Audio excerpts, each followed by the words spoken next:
wazazi hao ndio wanaleta shida, lakini unapata wazazi wana relax tu, wanalaumu serikali, lakini unapata sisi wazazi wenyewe na pia tunachangia pakubwa. Ni hayo pia.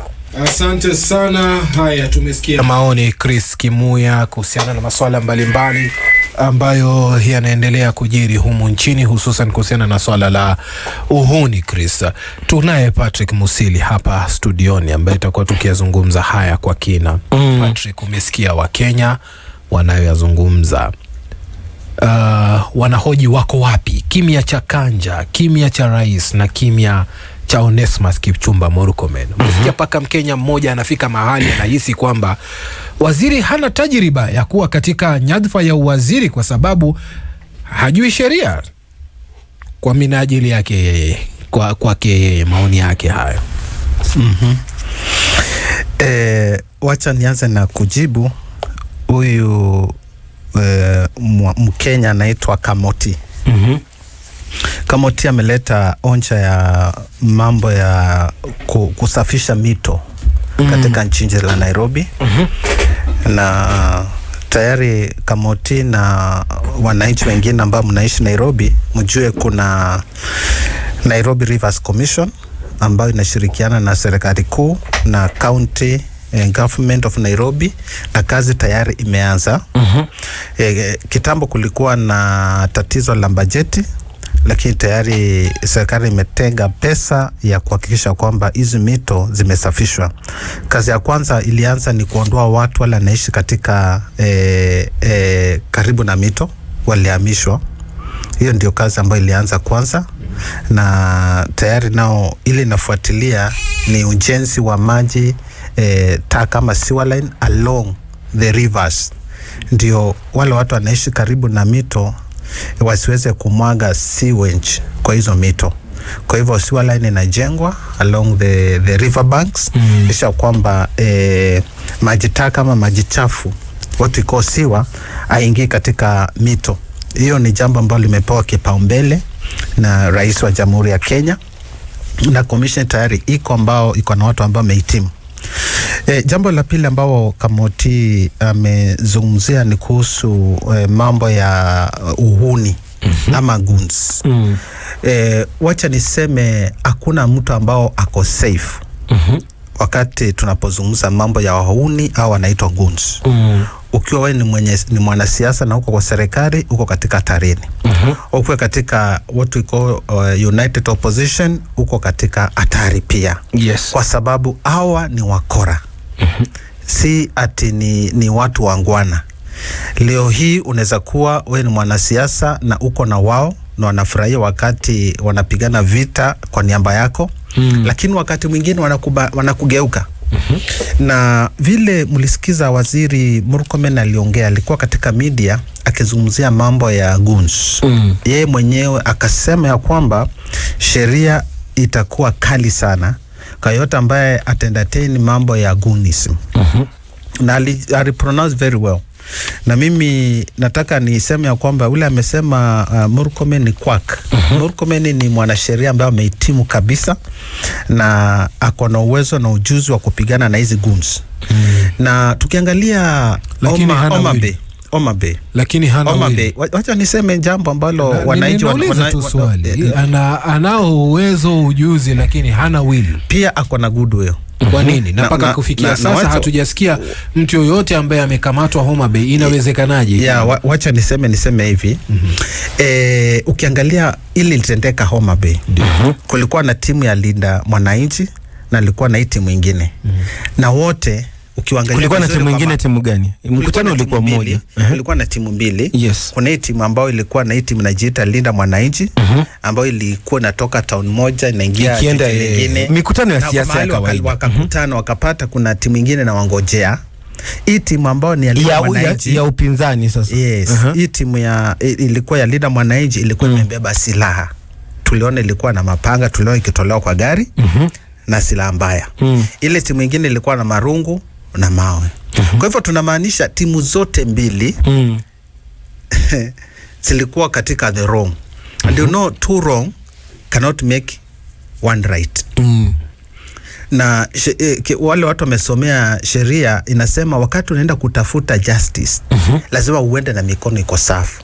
Safi. Hiyo seeks justice must come with clean hands. Uweze kuwa unalia ya kwamba goons zimeachiliwa kwa opposition na serikali ifanye kazi ili hali wewe mwananchi wa Kenya ambao unasema unakuja kutetea wananchi, wewe mwenyewe umebeba goons katika kambi yako. Hiyo ni jambo moja. Yes, ni jambo moja, lakini kufikia sasa naomba nimalize point yangu. Naomba nifanye point yangu. Jambo la pili, serikali iko na mkono mrefu. Si ati aioni. Inaona, lakini kuna kitu inaitangwa uchunguzi. Kwanza wanachunguza, wanjue ni nini ilikuwa inatendeka. Na hivi karibuni najua tutapata ripoti ya DCI baada ya kumaliza uchunguzi. Kwa sababu ni pande zote. Ingawa sijui pande nyingine ilikuwa ya nani, lakini inaweza jua kuna kambi mbili lakini ilikuwa ya upinzani wa Linda Mwananchi. Kuna wale ambao walikuwa against Linda Mwananchi na walinda mwananchi. Hatuwezi sema zilikuwa nguni za serikali ama zilikuwa za nani. Lakini ilikuwa inapigana. Pengine yule alikuwa anaongoza Linda Mwananchi alikuwa anapigwa na zile goons. Sijui.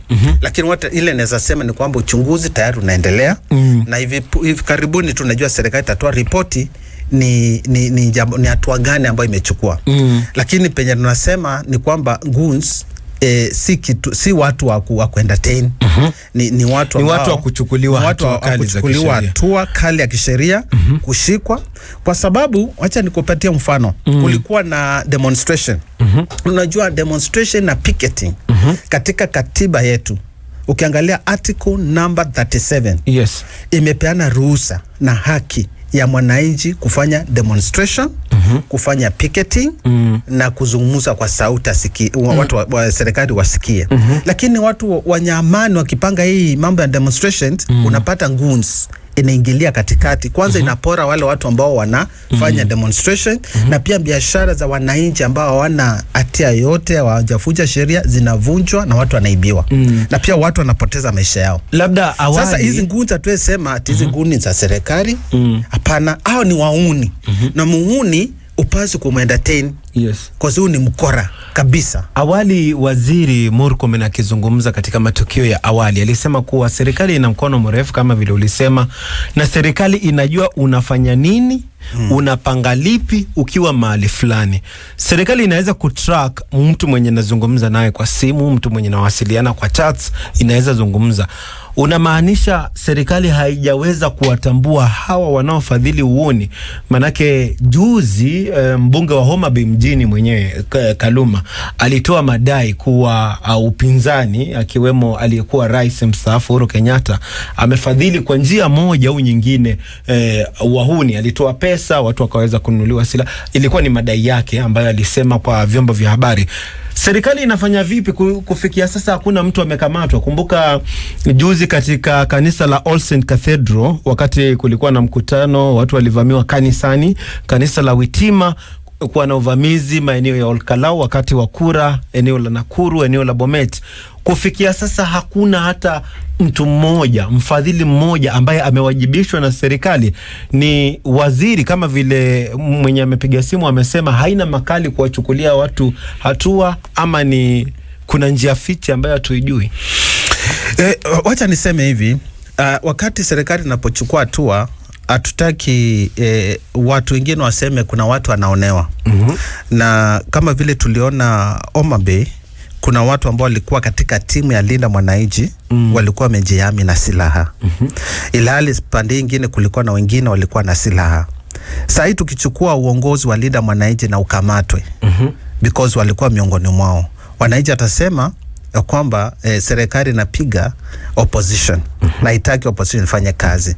Kwa hivyo ile hekima ambao Murkomen anajua anafanya kazi nayo na security arms of the government ni kuhakikisha kwamba ameendea ule mtu mwenyewe mwenye kubeba silaha kwanza na sheria ichukuliwe kwa huyo mtu, huyo guni hiyo mwenyewe, ili tusilete hali ya wasiwasi katika taifa la Kenya. Kwa hivyo hili ni jambo la kuchukulia kwa umakini sana, si jambo la kukimbia, kwa sababu tunataka amani katika taifa la Kenya.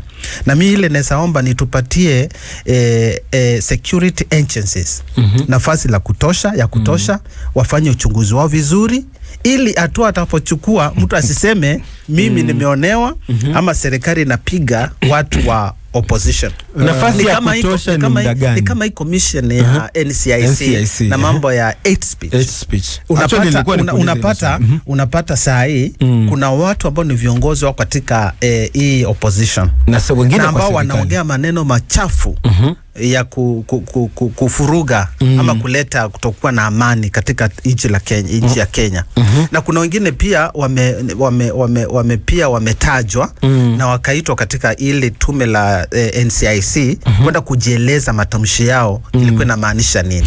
Kwa hivyo hili ni jambo nyeti kwa sababu tunaelekea uchaguzi. Mheshimiwa, kwa mfano kwa matamshi, kwa mfano kama mtu ametaja matamshi ya chuki, ni jambo la wazi, nimefanya hivi, nimetamka, limesikika, video iko, kila evidence iko. Ni kwa nini tume kama hizi, umetaja NCIC, maafisa wa usalama, kuna watu wameonekana live wakifanya ile shooting, wengine ni waheshimiwa, kwa nini hizi tume hazina uhuru wa kwenda kumkamata? Manake watu ambao kamatwa ni watu wadogo, ni watu ambao hawana jina.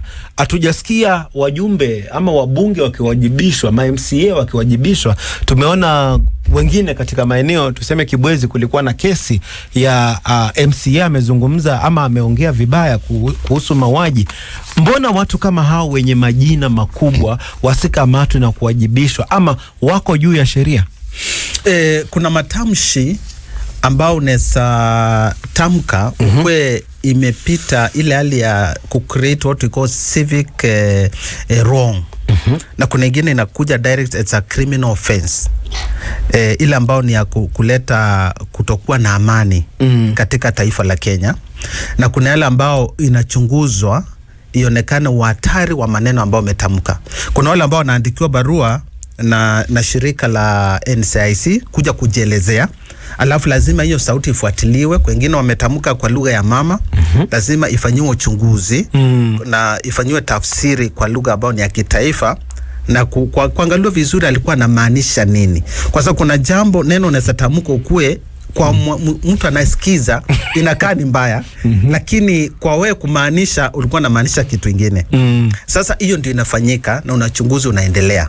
Kuna wale ambao ukitamka saa hii mara moja, hiyo inaonekana hakika hapo ukutaka kufanyiwa ene tafsiri. Hiyo ulikuwa unataka kuzoa vurugu miongoni ya watu. Na hapo unaitwa mara moja, hata uitu na NCIC, unaitwa na DCI because unaleta kutokuwa na amani. Patrick. Yes. Unaamini Kikamba unachokijua wewe unakijua wewe peke yako, ama kuna Wakamba wengine wanakielewa? Kuna watu wengi sana ambao si Wakamba lakini wanajua lugha ya Kikamba. Na pia kuna Wakamba bado wanajua hiyo lugha ambayo utakuwa umezungumza. Yes. Na tafsiri inafaa uitafsiri wewe ama tuitafsiri vile ambavyo umetueleza? Itafsiriwe kisheria. Tusiende huko kwanza. Tulia, usikimbie mbio sana. Twende polepole. Unaposimama kwenye jukwaa ukizungumza kilugha ya mama, sitaki kukuweka katika kabila lolote, niwe radhi kwa kukuweka kwa moja. Unapoamka na kuzungumza kwa lugha ya mama, unaamini kwamba wataelewa kile ambacho umewaambia? Kabisa. Iwapo kiongozi anasimama azungumze kwa lugha yake ya mama, wenye kuelewa lugha ya mama waitafsiri watakavyoitafsiri na waifanyie kazi vile walivyoielewa, tutamlaumu nani? Kiongozi mwenye kutamka matamshi ya kuzoa ama kuleta vurugu ni wa kulaumiwa kulingana na sheria. Kwa sababu sisi wote tunaojumika kuleta amani katika maeneo ambayo tunaishi. Jambo la pili, diposa ile accusation yako ulitamka matamshi ambayo ni ya kuzoa taharuki katika ama vurugu katika taifa, lazima ukienda kotini lazima ikuwe imetafsiriwa vizuri. Kwa sababu hiyo ni evidence na wewe pia unaweza jitetea, lakini tafsiri inakujanga ili ihakikisha kwamba ulikuwa unamaanisha kile ambacho umeshtakiwa. Hiyo ndio unaona inachukua muda kidogo kwa NCIC kupeleka wengine kotini. Ndio. Na pia katika kauli nyingine umesema kwamba wapewe muda. Paka leo Witima ameataja. Paka leo Witima miezi miwili sasa hivi ACK